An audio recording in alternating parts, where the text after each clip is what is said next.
იცით გვირაბის როგორ მეშინოდა.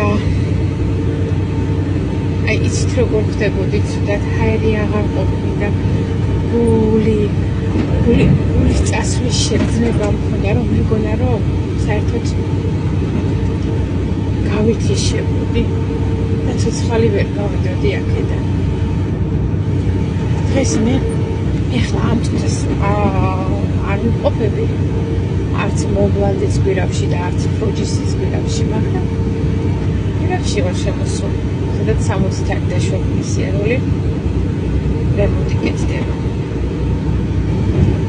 აღდგენითი სამუშაოები.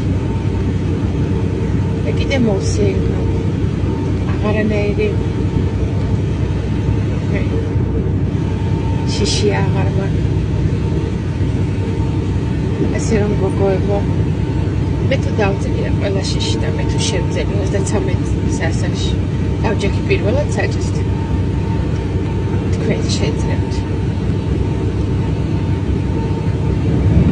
თავარია მოიდომოთ და თავარია გააფრიდოთ, თავარია გააუძლოთ კი. ყველაფერი გამიგივოთ, რასაც გადაწყვეტეთ, რასაც ჩაიფიქრეთ. რომ თქვენ ის გჭირდებათ და თქვენ ის უნდა გააკეთეთ. წარმატებებს გისურვებთ.